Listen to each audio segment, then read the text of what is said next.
श्री संत सद्गुरू बाळूमामा प्रसन्न. आज बाळूमामा तुमच्या घरातील प्रत्येक व्यक्तीचे मुलाबाळाचे संरक्षण करणार आहेत आणि मोठ्या दुःखातून तुम्हाला बरं करणार आहेत. त्यामुळे हा व्हिडिओ शेवटपर्यंत बघा, अनुभव येईल. त्याआधी आपल्या चॅनलला सबस्क्राईब करा आणि बाजूला असलेली घंटी दाबा. आज मामा तुमच्या जीवनात आनंद भरण्यासाठी आले आहेत. त्यामुळे मामांकडे दुर्लक्ष करू नका. मनापासून ऐका, निर्मळ मनाने ऐकाल तर मोठा अनुभव येईल. आज मामांना तुमची काळजी वाटत आहे, म्हणून मामा म्हणतात, तुम्हाला सावध करायला आलो आहे. मामांच्या भक्तांनो, आपल्या व्हिडिओला फक्त एक लाईक करा आणि कमेंटमध्ये श्री संत सद्गुरू बाळूमामा लिहा, भाग्यवान ठराल. म्हणून आज हा संदेश शेवटपर्यंत ऐका. कुठल्याही माणसाला लोभ, मोह टाळून जगणं अवघड असतं, हे वास्तव आहे. असं असलं तरी त्यावर नियंत्रण ठेवून आनंदी जीवन जगणं सहज शक्य असतं. आजच्या युगात पैसा हाच जगण्याचा आधार बनलाय. त्यामागे धावण्याची प्रवृत्ती ही सगळ्यांचीच असते, पण त्यात आपण इतके स्वतःला गुंतून घेतो की जगणं विसरूनच जातो. संसारात आसक्ती असतेच किंवा मनात सक्तीही असते, म्हणून बाकीच्या सुखाचे क्षण मात्र कधी अलगद निसटून जातात ते कळत नाही. एकीकडे पाहिजे त्या भौतिक सुखाने जीवन सजवत असताना दुसरीकडे मात्र खऱ्या सुखाला पारखे होत जातो. जीवनाचा खरा आनंद ह्या छोट्या छोट्या गोष्टीत असतात. आपण मात्र सुखाच्या मृगजाळामागे धावत राहतो. जगणं उजळून टाकणारा हिरा शोधत असताना मात्र काचेचे तुकडे हाती उरतात. हे सत्य स्वीकारणं अवघड जातं. घर नावाची व्यवस्था कधी विस्कळून जाते हे कळत नाही, म्हणून मर्यादित अपेक्षेत जीवन जगणं कधीही सुखावं असतं. विनाकारण जास्त अपेक्षांचं ओझं लादून घेऊन स्वतःबरोबर कुटुंबाचीही वाताहत करणं शहाणपणाचं नसतं. हे ज्या दिवशी उमजल त्या दिवसापासून खऱ्या आयुष्याला सुरुवात होईल, हे मात्र नक्की. जीवनाचं सर्वोच्च ध्येय इतरांना आनंद देणं हाच आहे. कोणतीही गोष्ट देण्याने कमी होत नाही, याउलट देण्यामुळे दुवा मिळतो. म्हणूनच महान कवी विंदा करविंदकर म्हणतात, देणाऱ्याने देत जावे, घेणाऱ्याने घेत जावे. आनंद देण्यामुळे खूपच झळाळून उठतो. शेजाऱ्यांचा मुलगा एखाद्या स्पर्धा परीक्षेत प्रथम आला तर घरी जाऊन दिलखुलासपणे त्याला एखादा पेन अथवा बिस्किट पुडा देऊन अभिनंदन करावं. कार्यालयात एखाद्या सहकार्याने उत्कृष्ट शर्ट प्रदान केला असेल तर त्याला कॉम्प्लिमेंट नक्की द्यावी. कोणी मदत केली तर कृतज्ञतेने धन्यवाद मानावे. हे सगळे करण्यात कमीपणा नाही ना. उलट आपली वागणूक, कार्यपद्धत, प्रतिक्रिया हे सगळं स्वच्छ असावं, निर्मळ असावं, दिलखुलास असावं. तिरस्कार शब्द, मस्तयुक्त कृती, अहंकारग्रस्त वागणूक या बाबी वातावरण दूषित तर करतातच, मात्र आनंदाला बाधा आणतात. दुसऱ्याला देण्याने आनंद वाढतो आणि मग आनंद वाढण्याचा मोह जडतो. दुसऱ्यांचं दुःख वाटून घेताना त्याच्या चेहऱ्यावर चिंतामुक्ती दिसते. त्यामुळे मिळतो तो आनंद होय. आनंद मिळण्यासाठी, वाटण्यासाठी आणि निर्माण करण्यासाठी कुठं लांब जाण्याची गरज नाही. आपल्या आजूबाजूलाच आनंदाचा झरा निखळ वाहत असतो. फक्त त्याचं थोडंसं तुषार आपल्या वाट्याला कसं येतील, कौशल्य आत्मसात करायला हवं. माणसातला माणूस जाणला की मन एकरूप होतात. त्यातून अंतर्बाह्य आनंद प्राप्तीचा आनंद खुला होतो. एकदा हे गुपित कळालं की चारही दिशा व्यापून उरतो तो केवळ आनंद. आणि प्रत्येक सकाळ हा संदेश शेवटपर्यंत ऐका आणि असेच बाळूमामांचे संदेश आपल्यापर्यंत पोहोचण्यासाठी पहिल्यांदा व्हिडिओला लाईक करा. चॅनलवर नवीन असाल तर चॅनलला सबस्क्राईब करून शेजारील बेल आयकॉन नक्की प्रेस करा, जेणेकरून येणारे असेच बाळूमामांचे व्हिडिओ आपल्याला सर्वात अगोदर भेटतील. बाळूमामा म्हणतात, जीवनाची खरी सच्चाई आहे की लोकांच्या अपेक्षांचा अंत कधीच होत नाही. तुम्ही थोडं चुकलात किंवा त्यांना मदत करण्याचं थांबला की तुम्ही मागे केलेली मदत विसरून तेच तुमची निंदा सुरू करतात. तुम्ही तुमचं कर्म करत चला. कोणाला संतुष्ट करण्याचा प्रयत्न करू नका, कारण कोणीच तुमच्याकडून कायमस्वरूपी संतुष्ट होणार नाही. आयुष्यात आलेल्या एका दुःखामुळे आपण जर हताश होऊन बसलो तर पुढे आयुष्यात येणारी सुख आपल्यावर रुसून निघून जातील. त्यामुळे जीवनातील प्रत्येक क्षण हा अमूल्य आहे, तो आनंदाने जगा. तुम्ही कितीही चांगले वागण्यात व्यस्त असला तरी दुनिया मात्र तुमच्या चुका शोधण्यात नक्कीच व्यस्त असते. असेच बाळूमामांचे संदेश आपल्यापर्यंत पोहोचण्यासाठी पहिल्यांदा व्हिडिओला लाईक करा. चॅनलवर तुम्ही नवीन असाल तर चॅनलला सबस्क्राईब करून शेजारील बेल आयकॉन नक्की प्रेस करा आणि बाळूमामा प्रसन्न कमेंटमध्ये लिहायला विसरू नका. तुमच्यावर आणि तुमच्या कुटुंबावर बाळूमामांची कृपादृष्टी अखंड राहील. पूर्णविराम म्हणजे शेवट नाही, कारण आपण त्यानंतर नवीन वाक्य लिहू शकतो. त्याचप्रमाणे जीवनात अपयश आलं तर तो खरा शेवट नसतो, तर ती नवी यशाची सुरुवात असते. देवाकडे पाठ असताना तुम्ही काय वागता आणि देवासमोर उभा राहून तुम्ही काय मागता यावर बऱ्याच गोष्टी अवलंबून असतात. जे घडतं ते चांगल्यासाठी. फरक फक्त एवढाच असतो की ते कधी आपल्या चांगल्यासाठी घडत असतं तर कधी दुसऱ्याच्या चांगल्यासाठी. गोष्ट संस्काराची आहे. कोणी दगड मारायला शिकवतात तर कोणी सन्मान आदर करायला. समाधानाने तोच हसू शकतो जो दुसऱ्यांचे वाईट कधीच करत नाही आणि चिंताही नाही, आणि तेच चांगले झोपू शकतात जो इतरांच्या चांगल्याचाच नेहमी विचार करतो. मनात चांगले विचार हे सर्वात स्वस्त औषध आहे. माणूस वाईट कधीच नसतो. माणसावर जी परिस्थिती येते ती वाईट असते. ते चांगल्या कर्माने बदललं जाऊ शकतं. वाईट प्रसंगी साथ देणारी माणसं, मग ते नातेवाईक असोत वा नसो, हीच खरी आपली माणसं असतात. जीवनात वादळं देखील आवश्यक आहेत. तेव्हाच कळतं कोण हात सोडून पळून जातं आणि कोण हात धरून चालतं. तुम्ही चांगले आहात की वाईट याचा विचार कधीच करू नका, कारण जेव्हा लोकांना तुमची गरज असते तेव्हा तुम्ही चांगले असता आणि जेव्हा त्यांना गरज नसते तेव्हा तुम्ही वाईट असता. तुमचा आजचा संघर्ष हाच उद्याचा तुमची ताकद निर्माण करतो. यश मिळवायचेच असेल तर स्वतःवर काही बंधनं घाला. इतरांच्या पावलावर पाऊल ठेवण्याऐवजी असे काहीतरी करा जेणेकरून लोक तुमच्या पायावर पाऊल टाकतील. लोकांना वाटणाऱ्या एका रात्रीत मिळणाऱ्या यशासाठी कित्येक तरी वर्ष संघर्ष करावा लागतो. हरण्याची काळजी आणि जिंकण्याची महत्त्वाकांक्षा न बाळगता प्राण प्राणाला लावून लढावं म्हणजे विजय तितकाच आनंददायी होतो, आणि पराभव झालाच तर तो तितकासाच बेचत नाही. खोटं बोलून तात्पुरती माणसं जमवता येतील, पण पारदर्शक राहून दीर्घकाळ माणसं कमवता आली पाहिजेत, तरच माणूस जिंकला म्हणता येईल. म्हणून जीवन जगत असताना नेहमी माणसानं मानवता धर्म पाळला पाहिजे. जीवन हे खूप क्षणभंगूर आहे, त्याचा परिपूर्ण आनंद घेतला पाहिजे. असेच बाळूमामांचे संदेश आपल्यापर्यंत पोचण्यासाठी पहिल्यांदा व्हिडिओला लाईक करा. चॅनलवर नवीन असाल तर चॅनलला सबस्क्राईब करून शेजारील बेल आयकॉन नक्की प्रेस करा, जेणेकरून येणारे असेच बाळूमामांचे आशीर्वादाचे व्हिडिओ आपल्याला लवकर भेटून जातील. आणि कमेंटमध्ये बाळूमामा प्रसन्न लिहायला विसरू नका. व्हिडिओ आवडला तर नक्कीच तुम्ही जास्तीत जास्त शेअर करा. आपणच पेरलेल्या कर्माचं जेव्हा एक मोठं झाड होतं आणि ते झाड आपल्याला कर्माचं फळ द्यायला लागतं, तेव्हा ते फळ गोड असो की कडू खावावंच लागतं. बघण्याची नजर प्रामाणिक असेल तर दिसणारी प्रत्येक गोष्ट सुंदर दिसते. समजदार व्यक्तीसोबत केलेली काही वेळ चर्चा ही हजारो पुस्तकं वाचण्यापेक्षा श्रेष्ठ असते.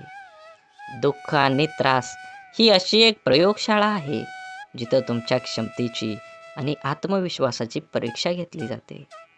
जगातील सर्वात चांगली गोष्ट म्हणजे वेळ आहे. जेव्हा आपण कोणाला आपला वेळ देतो तेव्हा त्याला आपल्या जीवनातला तो क्षण देतो जो परत कधीच येत नाही.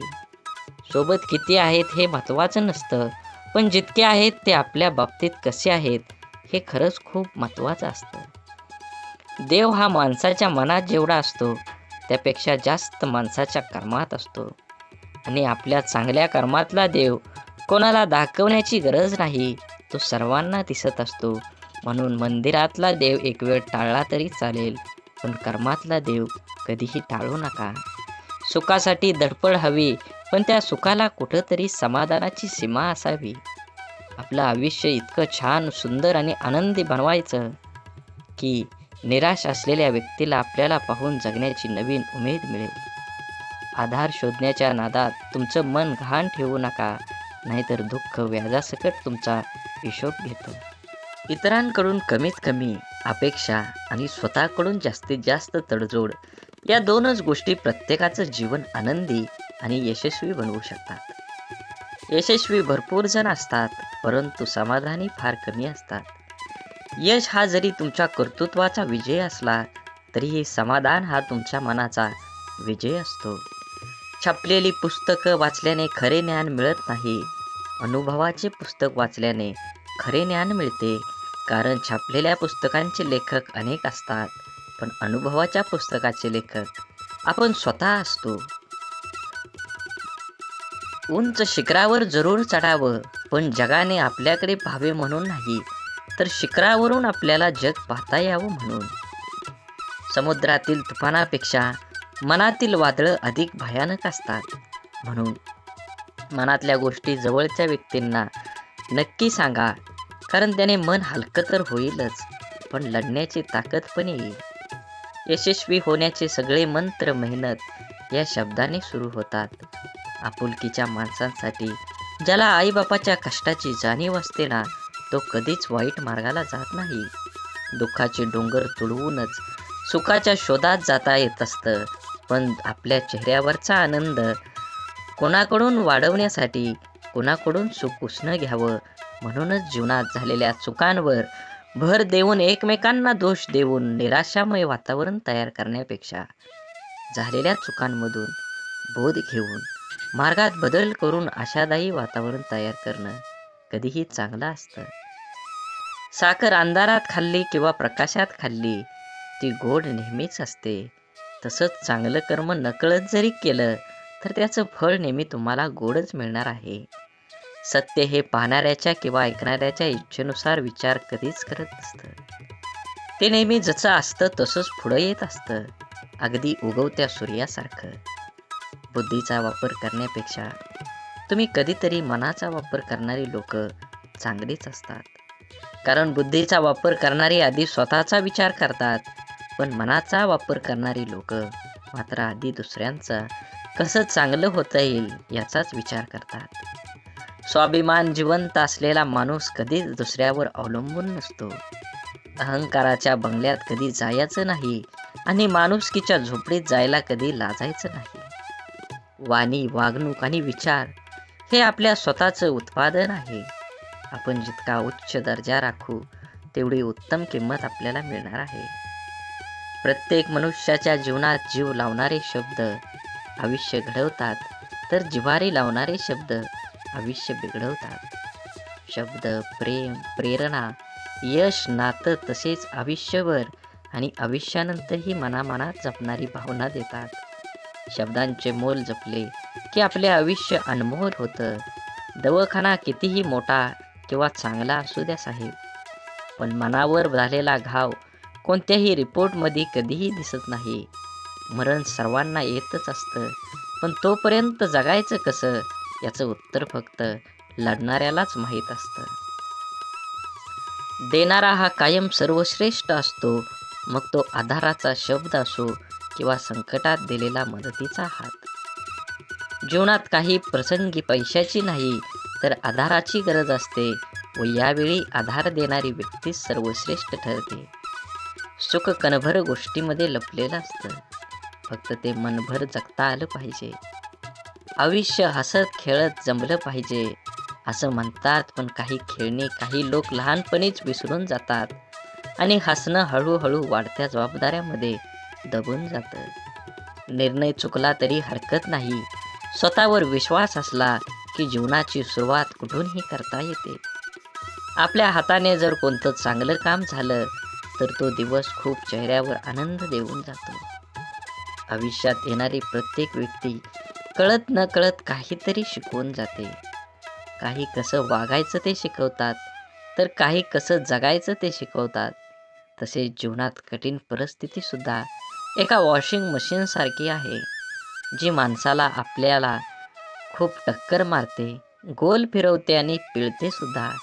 पण जेव्हा आपण त्यातून बाहेर येतो, तेव्हा आपलं व्यक्तिमत्व पहिल्यापेक्षा अधिक स्वच्छ, चांगलं आणि चमकदार असतं. मनापासून लिहिलेल्या गोष्टी मनाला स्पर्श करून जातात. त्या नेहमीच काहीतरी वेगळं बोलून जातात. काही माणसं भेटून बदलत असतात आणि काही माणसांना भेटून आयुष्य बदलत असतं. म्हणून जीवनात बदल हा नक्कीच गरजेचा आहे. तुम्ही काय कमवणार आहे, तुम्ही काय कमवलं आहे, ह्यापेक्षा तुम्ही काय दान केलं आहे, हे सर्वात महत्त्वाचं आहे. भिंतीवरील सुंदर फोटो भार खिळा सांभाळतो, परंतु लोक कौतुक खिळ्याचं करतील किंवा टांगलेल्या फोटोचंच करतात. जीवनाचं देखील असेच असतं. केलेल्या कामाचं श्रेय तुम्हाला मिळेलच असं नाही. दोन गोष्टी कधीच संपू देऊ नका. मनाचं बालपण आणि अंतःकरणातील देवपण. हे संपलं की माणूस संपला. स्वभाव असा ठेवला की जीवनात भेटलेली प्रत्येक व्यक्ती आपल्याला आयुष्यभर विसरली नाही पाहिजे.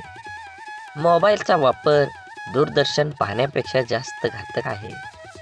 मोबाईल तुम्ही इतका जवळ धरता, एकटक पाहता की त्यामुळे त्याचा दृष्टीवर परिणाम होतो. मानेचा शिरा, पाठ, कंबर या सर्व अवयवावर ताण येतो. या सर्वांचा जास्त घातक परिणाम चेतासंस्थेवर होतो. मेंदूवर विपरीत परिणाम होतो. चिडचिड वाढते, रागीटपणा वाढतो, जोरात ओरडावेसे वाटतं. मोबाईल अति वापरतात त्याची मानसिकता पूर्णपणे बिघडते व त्याचा परिणाम कुटुंबातील लोकांना पण भोगावे लागतात. मित्रांनो, मोबाईलशिवाय अनेक गोष्टी आहेत. वाचन, लेखन करा, मोकळ्या मैदानावर खेळायला जा. आभासी जगात मित्रांची यादी वाढवण्यापेक्षा प्रत्यक्ष मैत्री करा. स्वतःचं आरोग्य जपा. खरंच कुणाच्या आजाराची जेव्हा असते ना आपल्याला नेमकीच गरज, तेव्हा कुणीच आधार देत नाही. मग बाकी नेहमीचंच आहे ना मी पाठीशी म्हणणारे खूप असतात. कोणतीही समस्या स्वतःच सोडवावी लागते. म्हणून कुणावर अवलंबून राहण्यापेक्षा स्वावलंबी बनावं. विचारांचा प्रभाव मनावर पडतो, मनाचा प्रभाव शरीरावर पडतो, शरीर आणि मन या दोन्हींचाही प्रभाव जीवनावर पडत असतो. म्हणून नेहमी चांगले, सकारात्मक व प्रेरणादायी विचार मनात आणावेत आणि समाधानी राहावे. माझं काय चुकलं हे देवाला विचारण्यापेक्षा आपल्या मनाला विचारत चला. कारण आपल्या कर्माची, चुकांची आणि चांगल्या वाईट गोष्टींची जशी नोंद देवाकडे असते, तशीच एक प्रत आपल्या मनाकडेही असते. एकटेपणा काय असतो ते ताजमहालाकडे बघून ठरवावं. बघायला सगळेच येतात, पण राहायला कोणीच येत नाही. म्हणून आपुलकीच्या माणसांसाठी नक्कीच वेळ द्या. वेळ काढून तुमच्या जीवनाशी, त्या नात्याचं गोड नातं टिकवा. शांततापूर्ण आयुष्याचे दोनच नियम आहेत. अपयशाचं दुःख हृदयात पोचू द्यायचं नाही आणि यशाचा अहंकार मेंदूपर्यंत जाऊ द्यायचा नाही. अनुभवाने एक शिकवण दिली आहे. कुणाच्या चुका होणेवा शोधत बसू नका. नियती बघून घेईल, हिशोब तुम्ही करू नका. काही जिंकणं बाकी आहे, काही हरणं बाकी आहे. अजूनही आयुष्याचं पूर्ण सार बाकी आहे. आपण चाललोय आपल्या ध्येयपूर्तीकडे. आपण पहिल्या पानावर आहोत. अजून संपूर्ण पुस्तक बाकी आहे. पूर्ण विश्वाला सूर्यप्रकाश देणारा सूर्यसुद्धा कधी कधी ढगाने झाकला जातो. त्याला सुद्धा ग्रहण लागतं. त्याला आपण वाईट काळ म्हणतो. तो प्रत्येकाच्या वाट्याला येतो. देवसुद्धा यामधून सुटले नाहीत. सांगण्याचा उद्देश लक्षात आला ना? आपल्याला पण अशा निराशाजनक काळातून जावं लागतं, तेव्हा नाराज व्हायचं नाही किंवा खचून जायचं नाही. हा पण काळ जाईल याची खात्री बाळगून सकारात्मकता जागी ठेवायची. बाकी आपण अनुभव, जिद्द, चिकाटी ठेवायची. थोडा उशीर झाला तरी यश आपलंच असणार आहे.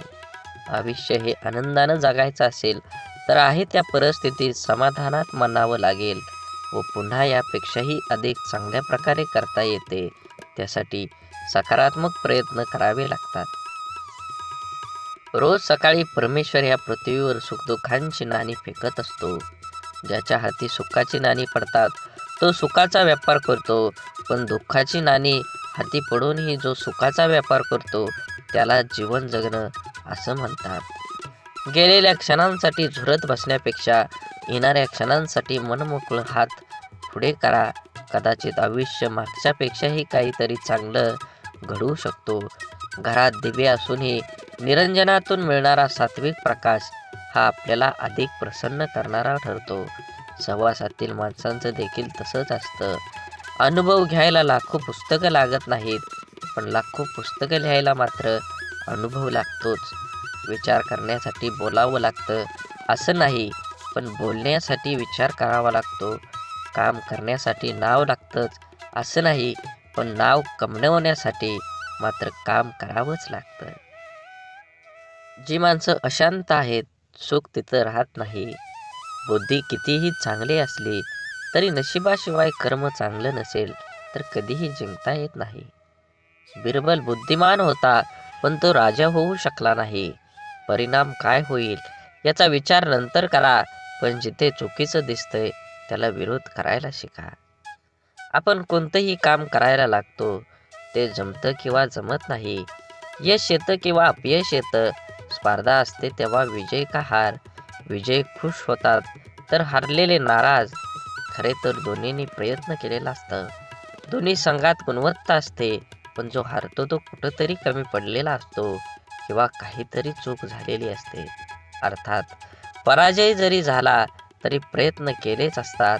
त्यामुळे पराजित झाल्याने नाराज न होता आपल्या त्रुटी शोधून त्या दुरुस्त करणे हे पुढील प्रयत्नात यशस्वी होण्यासाठी महत्त्वाचं असतं. एकदा अपयशी झालो म्हणजे संपलो असं नसतं. अजून थोड्या प्रयत्नांची गरज असते.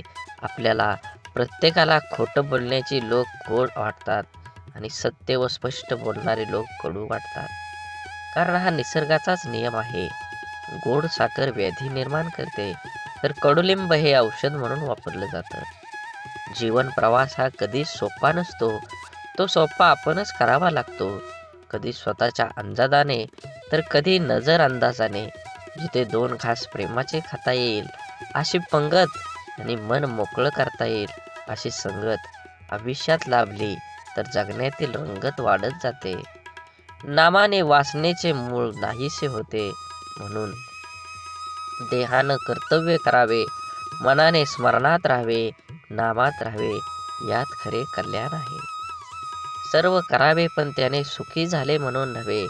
नामात राहण्याने खरा आनंद होईल, तो उत्सव करून येणार नाही. क्षमा करावी लागते आणि क्षमा मागावी सुद्धा लागते. नातं टिकवायचं म्हटल्यावर कधी पुढाकार तर कधी माघारही घ्यावीच लागते. माणसानं आयुष्यात नक्की झुकावं, पण योग्य ठिकाणीच. नको तिथं झुकलं तर लोक लगेच पायदळी तुडवून मोकळं होतात. आपण केलेल्या कर्माचं जेव्हा एक मोठं झाड होतं आणि ते झाड आपल्याला कर्माचं फळ खायला लागतं, तेव्हा ते फळ गोड असो किंवा कडू, त्याचा आस्वाद घ्यावाच लागतो. बघण्याची नजर प्रामाणिक असेल तर दिसणारी प्रत्येक गोष्ट सुंदर दिसते. समजदार व्यक्तीसोबत केलेली काही वेळ चर्चा ही हजारो पुस्तकं वाचण्यापेक्षा श्रेष्ठ असते आणि ती निष्फळ ठरत नाही. निर्मितीच्या किंवा विध्वंसाची बीजं माणसाच्या मनात असतात. माणसाच्या मनाच्या शक्तीचा हाच तर दुहेरी वापर आहे. नवनिर्माण आणि नाश, सकारात्मक आणि नकारात्मक. मनाच्या सकारात्मक शक्तीच्या आधारावर जीवन ही संपूर्ण आणि परिपूर्ण होऊ शकतं. त्याच मनाच्या विध्वंसक आणि नकारात्मक प्रवृत्तीने जीवन उजाड भकास होऊ शकतं. प्रेम, करुणा, दया, संवेदनानं मन संक्रित झालं की व्यक्तीच्या जीवनाला अव्यापकतेची दिशा देतं. द्वेष, मत्सर, ईर्षेनं आणि वैर्यानं मन पेटलं की व्यक्तीचं जीवन दिशाहीन होत जातं. अगदी त्याचप्रमाणे अवघ्या समाजाचं मनच जेव्हा सामायिक द्वेष, सामूहिक मत्सर आणि सामूहिक वैरानं पेटून उठतं, तेव्हा त्या समाजाचं जीवन ही दिशाहीन होत जातं. म्हणजेच जीवन हे व्यक्तिगत असो किंवा सामूहिक, त्याचं भवितव्य अवलंबून आहे ते मनावर, आणि हे मनच माणसाला गोत्यात आणतं हे मनच माणसाला गुंत्यातून सोडवतं. हे मनच माणसाला बंधनात पाडतं. हे मनच असतं ते बंधन झुगारून मुक्त होतं. थोडक्यात माणसाच्या संपूर्ण जीवनावर मनाचाच प्रथम ताबा आहे. जीवनावर ज्या मनाचा ताबा आहे ते मन ज्याच्या ताब्यात येतं त्याचा जीवनावरही ताबा असतो. तोच खरा स्वतंत्र असतो. म्हणून सध्याचं युग हे माणसाच्या प्रगतीला अनुकूल असून सुद्धा कधी कधी नव्हे तो माणूस हतबल झाल्यासारखा झाला आहे. दररोजच्या जगण्यातलं सहजपण निघून गेलं आहे. भौतिक प्रगतीला जर सर्व काही मानलं तर अशा समस्या हा वासून समोर उभ्या टाकणारच.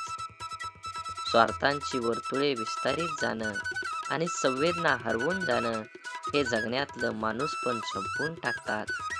आत्मकेंद्रित जगणं म्हणजे जेव्हा परिणाम होऊ लागतं तेव्हा आयुष्याचं परिझुंज होऊ लागतं.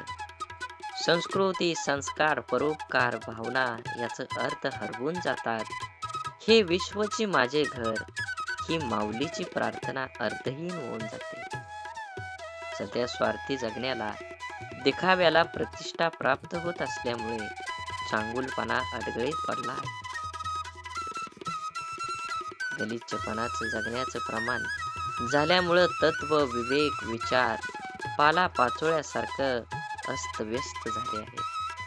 आजूबाजूचा परिसर अविचारांसारखे परिणाम झाल्यामुळे तत्व, विवेक, विचार पालापाचोळ्यासारखं अस्तव्यस्त झाले आहेत.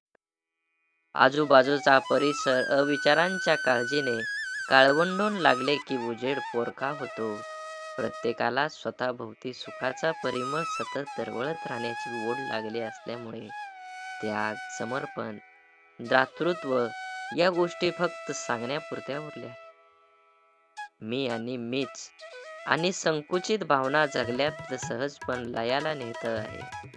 खरं तर मुखवटा घालून जगणं आपल्यामुळे स्वतःचा खरा चेहरा कोणता हेच आपण विसरून जात आहोत. त्याचमुळे जर आयुष्य आणखीच अवघड बनत चाललेलं आहे हे वास्तव नाकारता येणार नाही. म्हणून कर्तव्य श्रेष्ठ ही भावना की दोन शब्द वेगळे पण एकमेकांच्या बरोबरीने राहणारे, तुलना कधी करायची आणि श्रेष्ठता कशात मोजायची, कशाला आनंद द्यायचा आणि कोणाला दुखवायचं, कोणाला कळसावर चढवायचं आणि कोणाला पायदळी तुडवायचं, तर ही श्रेष्ठता कशात समजायची, कर्तव्यात की भावनेत? कर्तव्य सर्वश्रेष्ठ की भावना श्रेष्ठ हा प्रश्नच गौण ठरतो. कर्तव्य आणि भावना ह्या तराजूच्या दोन पारडे आहेत. त्याची एकमेकांची तुलनाच होऊ शकत नाही. या दोन्ही गोष्टींना आपला तोल हा सांभाळावाच लागतो. भावना रहित कर्तव्य आणि कर्तव्य विना भावना कधीच सुख देऊ शकत नाही. म्हणूनच मला वाटतं की कर्तव्य आणि भावना याचं नातं दुसरं तिसरं काहीही नसून पती पत्नीचं आहे. पती हे कर्तव्य असून पत्नी ही त्याची भावना आहे. आणि जर सुखांची फळं चाकायची असतील तर भावनेला कर्तव्याच्या माग सावलीप्रमाणे राहावंच लागतं. हृदयातून उत्कटलेल्या भावनांना माणूस रोखू शकत नाही आणि त्याच्या हातून कृती घडते. घडलेल्या कृतीतून कर्तव्याची जाणीव होते आणि ह्याच जाणीवेतून पूर्णत्व प्राप्त होते. अनुभव घ्यायला लाखो पुस्तकं लागतात, पण लाखो पुस्तकं लिहायला मात्र अनुभवच लागतो. काम करण्यासाठी नाव लागतं असं नाही, पण नाव कमवण्यासाठी तुम्हाला काम करावंच लागेल. कुणाला दुःख देऊन मिळवलेला आनंद सुख देऊ शकत नाही, पण कुणाला आनंद मिळावा म्हणून स्वीकारलेलं दुःख नेहमी सुखच देऊन जातं. जीवनात दुःखाचा विचार करत बसला की समोर उभं असलेलं सुख हे डोळ्यांना दिसत नाही. विचारांची गुणवत्ता चांगली असली तर मोठ्यात मोठी स्वप्न साकार होण्याची वेळ लागत नाही. जगातील कोणतीही वस्तू कितीही महागडी का असेना, परंतु देवाने तुम्हाला जी झोप, शांती आणि आनंद दिला आहे त्यापेक्षा कोणतीच गोष्ट मौल्यवान नक्कीच नाही. माणसाचे यश हे कोणत्या आधारावर नसते तर चांगल्या विचारावर असते. कारण आधार नेहमी सोबत नसतो, परंतु चांगले विचार नेहमी सोबत असतात. ऐकणं महत्त्वाचंच आहे, पण त्यापेक्षाही महत्त्वाचं आहे ते आचरणात आणणं. किती ऐकलं यापेक्षा आचरणात किती उतरवलं यावरच माणसाचं यश अपयश अवलंबून असतं. माणसाला गरज पडली की आठवण येते, माणसांची गरज संपली की अडचण निर्माण होते. हा काही लोकांचा स्वभाव गुण असतो. वेळ हा असा एक तराजू आहे जो वाईट काळात आपल्या माणसांचं वजन आपल्याला बिनचूकपणे दाखवतो. ज्या दोन माणसांना एकमेकांना समजून घेण्यासाठी जगातल्या दुसऱ्या कोणत्याच माणसाची गरज लागत नाही, तिथंच खरं प्रेम नांदत असतं. आपलं वाईट चिंतणाऱ्यापासून 4 पावलं लांबच राहिलेलं बरं. त्या व्यक्तीशी नातं नसलेलंच बरं. कारण जिथे द्वेष आहे तिथे कधी चांगली भावना असू शकत नाही. त्या नात्याला अर्थ असू शकत नाही. ते नातं निथळ भावनेने जोडलेलं असू शकत नाही. जो आपलं वाईट चित्तो तो व्यक्ती आपला असूच शकत नाही. आयुष्यात काही गोष्टी अशा असतात की नशिबात जरी नसल्या तरी आठवणीत मात्र आयुष्यभर राहतात. अशा गोष्टींमुळेच आपल्याला आयुष्यात जगण्याची प्रेरणा आणि आनंद मिळतो. माणसाला गरजेपेक्षा जास्त मिळू लागलं की माणुसकी विसरून लागतो. ज्या माणसाच्या मनात स्वार्थ नसतो तीच माणसं चुकीला चूक आणि बरोबरीला बरोबर म्हणायची हिंमत ठेवतात. परिस्थिती जाणीव असली की पावलं मापातच पडतात. आयुष्य आणि पुस्तकाचं व्याकरण सारखंच आहे. शब्दांची निवड चुकली की वाक्य बिघडतं आणि माणसांची निवड चुकली की आयुष्य बिघडतं. जीवनात कमीत कमी एक मित्र काचेसारखा असावा आणि एक सावलीसारखा जरूर कमवा. कारण काच कधी खोटं दाखवत नाही आणि सावली कधी साथ सोडत नाही. काळजी घेणं आणि स्वार्थाशिवाय प्रार्थना करणं हे सर्व खऱ्या नात्यांची लक्षणं आहेत. या जीवनात कधी कुणाचा काळ असतो तर कधी कुणाची वेळ असते. आज वाऱ्याने उडणारा कोरडा पालापाचोळा तर कधी कालची नयनरम्य निसर्गाची पांघरलेली हिरवळ असते. जेथे निर्मिती आहे याचे निर्माल्य सुद्धा ठरलेलं असतं. म्हणून आयुष्यातील प्रत्येक क्षणांचा आनंद घ्यायला शिका. जीवन हे क्षणभंगूर आहे, त्याला आनंदी बनवा. सुख इमानदार असतं, थेट काळजात शिरतं आणि दीर्घकाळ तुमच्या सोबत राहतं. सुख वाफेसारखं असतं, घडीभर रेंगळतं आणि बघता बघता उडून जातं. तक्रारींचा पाडा वाचणारे आयुष्यात गणित कधीच बरोबर सोडवू शकत नाहीत. प्रत्येक गोष्ट समजून सांगायची नसते, काही गोष्टी समजून घ्यायच्याही असतात. समोरचा जेव्हा आपल्याशी बोलणं टाळायला चालू करतो तेव्हा समजून जायचं असतं या नात्याला पूर्ण विराम द्यायची आता वेळ आली आहे. कारण जबरदस्तीचं बोलणं कधीच जिव्हाळा निर्माण करत नाही. काही वेदनांना शब्दांचा भारही पेलवत नाही. प्रत्येकाच्या स्वभावाची छटा समजणं अशक्य म्हणून कोण कसं वागलं हे लक्षात ठेवण्यापेक्षा त्यातून तुम्ही काय शिकलात आणि पुढे काय करावं लागेल हे डोक्यात ठेवणं जास्त महत्त्वाचं. गरजा आणि इच्छा यामध्ये खूप फरक असतो आणि त्याचा समतोल साधता संपूर्ण आयुष्य निघून जातं. कधी कोणावर जास्त अवलंबून राहू नका. चालता चालता लोक विश्वासघात करतात हो. शब्द देऊन आस निर्माण करण्यापेक्षा साथ देऊन विश्वास निर्माण करणं मला जास्त आवडतं. आयुष्यात अशा माणसांचं असणं खूप आवश्यक असतं ज्याला मनाची परिस्थिती सांगण्यासाठी शब्दांची गरज नसते. विश्वासघात करणाऱ्या माणसाला जाब विचारण्यापेक्षा त्या माणसाची बोलणं सोडणं हीच त्या व्यक्तीसाठी मोठी शिक्षा असते.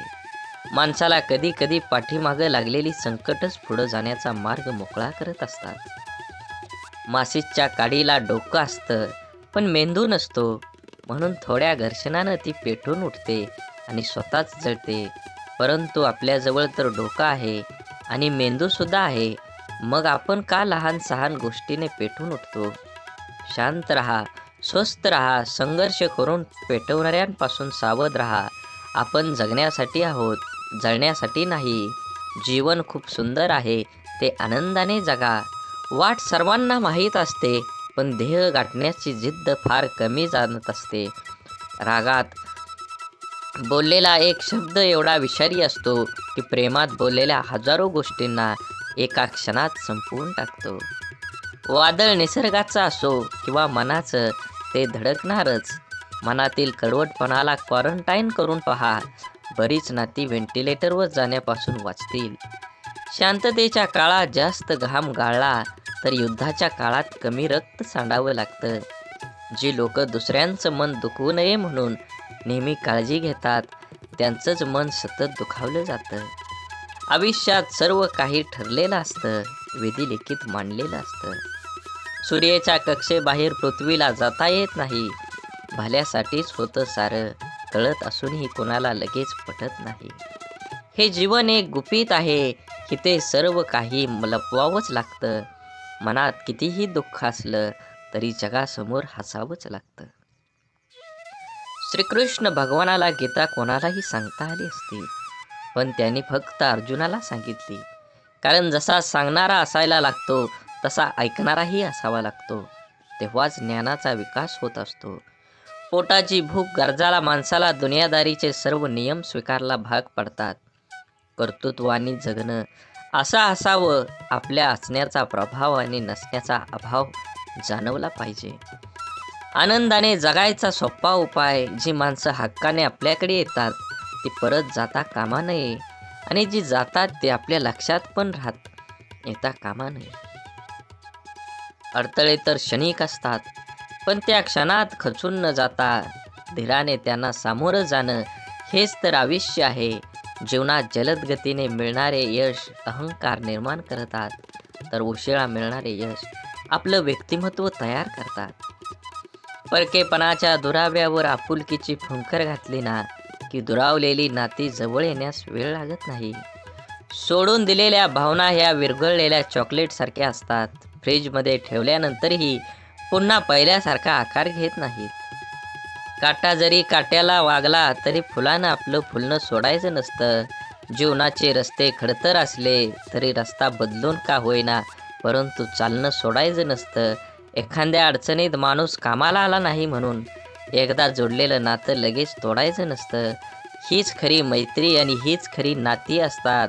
जोडलेलं जपायला जमलं त्याला जगणं जमलं.